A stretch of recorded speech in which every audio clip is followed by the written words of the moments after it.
3842 নম্বর হাদিস। হাদিস মনে করছে কাসেম বিন মোহাম্মদ, এই যে কাসেম বিন মোহাম্মদ বিন আবু বকর, মা আয়েশা রাদিয়াল্লাহু তাআলা আনহা থেকে। তো আয়েশা রাদিয়াল্লাহু তাআলা কার মেয়ে? আবু বকরের। আর মোহাম্মদ হচ্ছে আবু বকরের ছেলে। জি হ্যাঁ। তাহলে আর মোহাম্মদের ছেলে কাসেম বর্ণনা করছেন মা আয়েশা থেকে, তার মানে ফুফু থেকে বর্ণনা করছেন, ফুফুর থেকে বর্ণনা করছেন। কালাত মা আয়েশা বলছেন কান আলী আবু বকরের গোলাম, আবু বকর সিদ্দিক রাদিয়াল্লাহু তাআলা আমার আব্বার একটি গোলাম ছিল, গোলাম মানে কৃতদাস ছিল। ইউখরিজু লাহুল খারাজ, প্রতিদিন সে আমার আব্বাকে একটা নির্দিষ্ট বা নির্ধারিত কর দিত। তার সাথে একটা চুক্তি ছিল যে তুমি আমার দাস, হ্যাঁ, আমার বাড়ির কাজ না করে যে কোনো জায়গায় বাইরে কাজ করতে পারো, কিন্তু যেহেতু তুমি আমার দাস সুতরাং প্রতিদিন এতটা টাকা দিতে হবে, এত টাকা করে দিতে হবে তোমাকে, খারাজ মানে কর দিতে হবে, যেহেতু তুমি আমার অধীনে। ওয়াকান আবু বকর ইয়াকুলু মিন খারাজি, আবু বকর সিদ্দিক রাদিয়াল্লাহু তাআলা আনহু তার এই করের পয়সা থেকে প্রতিদিন যে পয়সাটা তার ইনকাম করে দিত, একটা তার সাথে চুক্তি ছিল তার গোলামের, সেখান থেকে তিনি আহার গ্রহণ করতেন, মানে সেটা খরচ খরচা করতেন সংসারের কাজে। ফাজা ইয়াউমিন বেশাইন, একদিন কোনো একটি খাদ্য নিয়ে আসলো, খাবার নিয়ে আসলো। ফাআকালামিন, সেখান থেকে আবু বকর সিদ্দিক রাদিয়াল্লাহু তাআলা কিছুটা অংশ খেলেন। আবু বকর ফাআকালামিন আবু বকর রাদিয়াল্লাহু আনহু, আবু বকর সিদ্দিক রাদিয়াল্লাহু আনহু সেখান থেকে খেলেন। ফাকালাহুল গোলাম, তখন এই গোলামটি বলছে আতাদরি মা হাযা, আপনি কি জানেন যেটা আপনি খেলেন, আপনাকে দিলাম আর খেয়ে নিলেন, কিন্তু জানেন কি খেলেন আপনি? ফাকালা আবু বকর সিদ্দিক রাদিয়াল্লাহু তাআলা বলছেন ওমা হুয়া, কি, আমি তো জানি না। আমি জানি যে তুমি খাবার দিলে আর বাহ্যিক দেখছি যে ভালো জিনিস দিলে, মানে খাদ্য সেটা যাই হোক না কেন, তো খাবার দিলে আমি খেলাম। কালা বলছেন যে একটি রহস্য আছে। কিন্তু তাকাহান্ত ইনসানিন ফিল জাহিলি, আমি জাহিলি যুগে একজন মানুষের জন্য কি করেছিলাম? ভবিষ্যৎ গণনা করেছিলাম, ভবিষ্যৎ গণনা করেছিলাম। যেমন আমাদের দেশে হাতের রেখা দেখে, এই তোর 2 বিয়ে হবে রে, শুনেছেন না? শুনেন নাই? হ্যাঁ, এই যে 2টা রেখা আছে। তারপরে অনেক মূর্খ আছে, সৌদি আরব আসছে, ভিসা নিয়েছে, বলছে একটু হাতটা দেখে দেন তো আমার এই যাওয়াটা সফল হবে কিনা। বলছে তোমার যাওয়াটা ব্যর্থ হয়ে যাবে। বুঝতে পারছি? কুফরি, যে এই কাজ করছে সেও কাফের, আর যে হাত দেখাতে গেল সেও কাফের, যদি বিশ্বাস করে। ফাকাদ কাফারা বিমা উনজিলা আলা মুহাম্মাদিন সাল্লাল্লাহু আলাইহি ওয়াসাল্লাম, সে কাফের, কোরআন অস্বীকারী, ইসলাম অস্বীকারী। কারণ কোরআন কি বলছে? যে আসমান জমিন আল্লাহ ছাড়া কেউ গায়েব জানে না, গায়েব এখানেও নেই। হ্যাঁ, আর গায়েব নকশাতেও নেই। একটা নকশা রেখা টেখা কিছু করলো আর তারপরে বললো যে এরকমটা হবে। হ্যাঁ, বাটি চালিয়ে, ও তোমার এই বাটি, তোমার যে হারা জিনিস আছে না, যে মালা হারিয়েছে, টাকা অমুক বাড়িতে গেছে, যে বাটি চলে গেল ওদের বাড়িতে, এগুলো কুফরি কাজ, শিরকি কাজ এগুলো। জি, ইসলাম থেকে খারিজ এরা। জি। তো ওই গোলামটি বলল যে আমি কোনো একজনের জাহিলি যুগ, মানে ইসলাম পূর্বে কি করেছিলাম, আবু বকর সিদ্দিক রাদিয়াল্লাহু, তখন ইসলামের যুগ চলে এসছে। আর ঘটনা, হ্যাঁ, সে যে কাজটি করে দিয়েছে কোনো এক লোকের, হ্যাঁ, গণকের কাজটি, সেটা জাহিলি যুগে করেছে। আর পরে সেটা ধার থেকে গেছিলো তার কাছে, সেই পারিশ্রমিকটি, আর পরে সে পেয়েছে তার কাছে। বলছে আমি কোনো এক ব্যক্তির কি করেছিলাম, ভবিষ্যৎ গণনা করে দিয়েছিলাম জাহিলি যুগে। ওয়ামা উহসিনুল কেহানা, অথচ প্রথম কথা আমি এই জ্যোতিষী বিদ্যার কিছু জানতাম না। হ্যাঁ, এই গণকের পেশার কোনো কিছু জানতাম না, কিন্তু কি হাতুড়াইছিলাম, হাতুড়ে এমনি ঠকে নিয়েছি তাকে। কি করেছিলাম? বলছে ইল্লা আন্নি খাদাত, তাকে আমি প্রতারণা করেছিলাম, ধোকা দিয়েছিলাম, বলেছিলাম মিশামিশি আমি জানি, ছুড়ে দিলেই তো হইলো। কেউ যদি একটু বসে যায়, বলছে হ্যাঁ হ্যাঁ এইটাই হবে, তোমার এইটা হবে, আর আসলে ওইটা কোনো একটা তো হবেই, ওইটাই হয়ে গেল, আপনার বিশ্বাস হয়ে গেল আসলে। জি। ফালাকিয়ানি, তারপরে আজকে আমার সাথে দেখা হয়েছে, ওই অনেক আগে আমি কাজটা করে দিয়েছিলাম আর পারিশ্রমিক আমাকে দেয়নি, আজকে আমার সাথে তার মোলাকাত হয়েছে। ফাআতানি বিযালিকা, ওই পারিশ্রমিকটা আজকে দিয়েছে। তাহলে এইটা যে নিয়ে এসে দিলাম, এই খাবারটি আপনাকে দিলাম, কার কাছ থেকে নিয়ে এসেছি? যার আমি, হ্যাঁ, ভবিষ্যৎ গণনা করে দিয়েছিলাম, গণকের কাজ করে দিয়েছিলাম। ফাহাযাল্লাযী আকালতা মিনহু, এটা থেকে আপনি কিন্তু আজকে খেয়েছেন। আবু বকর সিদ্দিক রাদিয়াল্লাহু তাআলা, তো হারাম খাবার খেয়ে নিলাম আমি, আর পেটে চলে গেছে, কি করব তাহলে? ফাদখালা আবু বকর ইয়াদাহু, আবু বকর সিদ্দিক রাদিয়াল্লাহু তার হাতটাকে মুখের ভিতরে ঢুকিয়ে দিলেন। ফাকা কুল্লা শাইইন ফি বাতনি, পেটে যা কিছু ছিল বমি করে ফেলে দিলেন। আল্লাহ, বমি করে ফেলে দিলেন। এটি হচ্ছে সতর্কতা।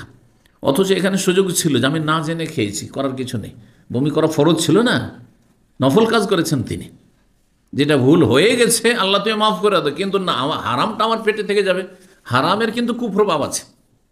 এই জন্য যারা হারাম খান অথবা হারাম রোজগার করে ছেলে মেয়েদের জমি জায়গা আর বাড়ি গাড়ি নিয়ে গেছেন, আপনার বাড়িতে বাস করছে আর আপনার জমি জায়গা ভোগ করছে, দোকানপাট ভোগ করছে আপনার ছেলেমেয়েরা, আগামী প্রজন্ম, দেখবেন যে আপনাদের ছেলেমেয়েরা ভালো হবে না। যারা হারাম খায় তাদের ছেলেমেয়েরা ভালো হবে না, অসৎ ছেলে হবে, আর না হলে বিভিন্ন রোগে আক্রান্ত হবে, বিভিন্ন বালা মুসিবতের সম্মুখীন হবে, আর বরকত তাদের জীবনে থাকবে না। কারণ আপনি তাদেরকে হারাম উপার্জন দিয়ে গেছেন, হারাম দোকানপাট দিয়ে গেছেন, হারাম ব্যবসা বাণিজ্য দিয়ে গেছেন, হারাম রোজগার তাদের জন্য ছেড়ে গেছেন। হারাম খেয়ে কোনো দিনই নেক সন্তান হতে পারেন না, কারণ আপনি হারাম খেয়েছেন অথবা তাদেরকে খাওয়িয়েছেন। জি, আল্লাহ হেফাজত করুন। 3000 আজকাল এটা একটু কমাই দেন, বেশি ঠান্ডা বন্ধ করি না, কমিয়ে দিন। 3843 নম্বর হাদিস, হাদিস আব্দুল্লাহ বিন ওমর রাদিয়াল্লাহু তাআলা আনহু বর্ণনা করছেন কালা কানা আহলুল জাহিলিয়া তাবায়াউনা লুহুমাল জাজুর ইলা হাবালিল হাবালা। জাহিলি যুগের লোকেরা ব্যবসা বাণিজ্য করতো, ইয়াতাবায়াউনা মানে কেনা বেচা করতো, লহুমাল জাজুর উটের গোস্ত বিক্রি করতো, কিন্তু ধার বিক্রি করতো। তো দেব কখন বলতো না যে এত মাস পরে দেবো বা অমুক মাসে দেবো, 1 বছর পরে দেবো, এইসব বলতো না। বলতো যে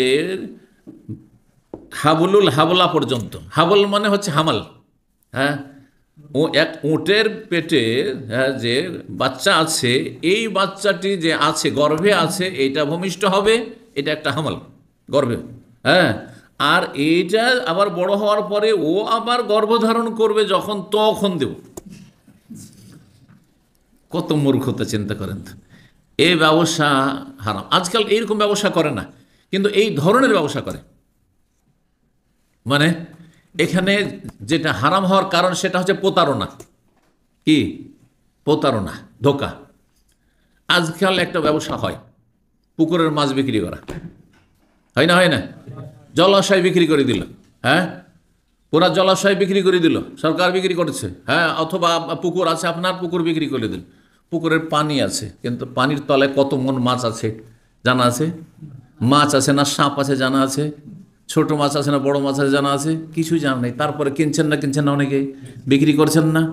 হালাল না হারাম? হারাম। কেন হারাম? কারণ প্রতারণা। হতে পারে যে মাছ নেই একেবারে, আপনি ভাবছেন যে হয়তো 50 মন মাছ হবে, 5 মনও নেই হয়তো। আবার হইতে পারে যিনি বিক্রি করেছেন উনি ভাবছেন যে 10 মন হবে, কিন্তু 50 মন হয়ে গেল। তাহলে ধোকা। হ্যাঁ, ক্রেতাও ধোকা খেতে পারে, আবার বিক্রেতাও ধোকা খেতে পারে, ক্ষতিগ্রস্ত হইতে পারে। এই রকমই গাছের ফল আইডিয়াতে বিক্রি না, যদি অভিজ্ঞতা এরকম না থাকে, অথবা এমন সময় বিক্রি যেই সময় এখনো গাছের ফলগুলি কোনো কাজেরই হয়নি।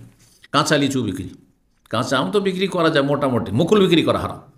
কারণ মুকুল হবে কি হবে নাকি সব জ্বলে শেষ হবে কে জানে। কিন্তু ধরেন আম কমপক্ষে আচার খাওয়ার মতো হয়েছে, তাহলে জায়েজ। কিন্তু খেজুর, কাঁচা খেজুর কি আচার খাবে নাকি? তো এই যে না, কাঁচা খেজুর বলছি, কাঁচা লিচু, আমাদের দেশে লিচুর বাগান থাকে, কাঁচা লিচু খাওয়া যাবে না? পাকলে মোটেই খাওয়া যাবে না। তাহলে কাঁচা লিচু আর 1 মাস পরে পাকবে, দেখতে পাচ্ছেন যে হ্যাঁ লিচু বড় বড় হয়ে গেছে, কিন্তু এই কাঁচা কোনো কাজে লাগবে না। হতে পারে আজকে রাতে ঝড় হয়ে সব শেষ হয়ে গেল, তখন সুতরাং জায়েজ নয়। তো এইরকম যতগুলি ব্যবসাতে প্রতারণা রয়েছে। এইরকমই ধরেন আপনি কবুতর পুষছেন, হ্যাঁ কবুতর পুষছেন আপনি, আর বলছেন যে এই যে কবুতর খোপ আছে না, এতে যা আছে বিক্রি, ঠিক আছে, হ্যাঁ খোপ ভর্তি আছে। আপনি জানলেন 50টা আছে না 500টা আছে না 10টা আছে, কিছুই জানেন না, আপনি কিনে নিলেন, জায়েজ না হারাম? জায়েজ না। এরকম বহু ব্যবসা আছে। এই যে ইন্স্যুরেন্স কেন হারাম সেটাই চিন্তা করেন। কেন? অনেকে প্রত্যেকে ইন্স্যুরেন্স করছেন ধরেন 1000 বা 1500 রিয়াল দিয়ে, যদি মোটামুটি ভালো মাঝামাঝি ইন্স্যুরেন্স করতে 1000 থেকে 1500, বয়সের ওপরে অবশ্য কম বেশি আছে অবশ্য। তো ইন্স্যুরেন্স করলেন, আর ইন্স্যুরেন্স করার পরে দেখা গেল যে 1 বছরে একবার অসুস্থ হলেন না, আলহামদুলিল্লাহ, আর একটা টাকাও ইন্স্যুরেন্স কোম্পানিকে দিতে হলো না, কিন্তু 1500 নিয়ে নিল না। আবার কারো 1500 দিয়ে ইন্স্যুরেন্স করে ইন্স্যুরেন্স কোম্পানিকে 1.5 লক্ষ টাকা দিতে হলো। হচ্ছে না? আরও বেশি অনেক সময়। তাহলে এটা কি? জুয়া, ধোকা, প্রতারণা। যেখানে প্রতারণা রয়েছে ব্যবসায়, যেখানে অজ্ঞতা রয়েছে, অস্পষ্টতা রয়েছে, এমন ব্যবসা জায়েজ না। তো এটা ছিল ওই রকমই। আর আরেকটি ব্যাখ্যা করা হয়েছে হাবুলুল হাবলার। একটা তো হইল যে কেনা বেচা কি হচ্ছে, উটের গোস্ত, কিন্তু দামটা কখন দেবো, মূল্য কখন দেব, যখন এই যে উটের পেটে বাচ্চা আছে না, এইটা বাচ্চা হবে, তারপর এইটা আবার গর্ভধারণ, এর পেটের বাচ্চাটা যখন গর্ভধারণ করে তখন দেব। হতে পারে গর্ভধারণ নাও করতে পারে, হ্যাঁ, আবার 5 বছর 7 বছর 10 বছর না হইতে পারে, তখন কি হবে, ঝগড়া লেগে যাবে না, ঝগড়ার আশঙ্কা আছে। আর একটি ব্যাখ্যা হচ্ছে যে এখানে উটের গোস্ত বিক্রি না, আর একটা তরিকা তারা করতো কি, যে আমি একটা উট কিনবো, তো বলছে উট কিনবে, এই উটটা বিক্রি করবো না, হ্যাঁ, তবে এই উটের পেটে একটা বাচ্চা আছে, ওটাও বিক্রি করবো না, হ্যাঁ, ওইটার পেটে যে বাচ্চা আসবে হাবলুল হাবলা, ওইটা তোমার কাছে বিক্রি করলাম, বুঝছেন না। এইরকম জাহেলিয়াত মূর্খতা ছিল ওই 1400 বছর আগে, ইসলাম পূর্বে। জি, কালাম ব্যাখ্যা করে বলছেন হাবলুল হাবলা হচ্ছে আন্তন তাজান্না কাত মাফি বাতনেহা, স্ত্রীর পেটে যে বাচ্চা আছে সেই বাচ্চা সে কি করবে, ভূমিষ্ঠ করবে। সোম্মা তাহমাল, তারপরে সেই বাচ্চাটি আবার গর্ভধারণ করবে, আল্লে যে নতেজাত, যেটি বাচ্চা ভূমিষ্ঠ হইল সেটা আবার গর্ভধারণ করবে, তখন সেটা বিক্রি করবে, অথবা তখন আমি যেটা আপনার কাছে কিনেছি ওইটার দাম দেবো। ফান্নাহা হমন নবী সাল্লাম নিষেধ করেছেন আনজালিগের থেকে। সর্বশেষ হাদিস 3844 নম্বর হাদিস। হাদিস গাইলান বিজারি কাল কন্যা নাতে আনাস মালিক, আমরা আনাস মালিকের কাছে আসতাম। আনাস মালিক রাদিয়াল্লাহু বাসরায় থাকতেন সেই জামানায়। সর্বশেষ সাহাবী আনাস বিন মালিক রাদিয়াল্লাহু বাসরায় ইন্তেকাল করেছেন। বলছেন আনাস বিন মালিকের কাছে আসতাম, ফাইউহাদ্দিসু আনসার, আনসারদের ফজিলত মর্যাদা সম্পর্কে বর্ণনা করতেন। ওয়াকানা ইয়াকুলুলি, আমাকে বলতেন, ফাআলা কওমুকা কাযা ওয়া কাযা, তোমার সম্প্রদায় এইরকম এইরকম ভালো কাজগুলি ইসলামের খেদমত করেছে, ইয়াউমা কাযা কাযা, অমুক অমুক দিনে, ওয়া ফাআলা কওমুকা কাযা কাযা ইয়াউমা কাযা কাযা, অমুক অমুক দিনে করেছে। তারপর আনসারীদের ফজিলত আর মর্যাদা বর্ণনা করতেন। এখানে আজকের আলোচনা শেষ করছি। ওয়া জাযাকুমুল্লাহু খাইরান।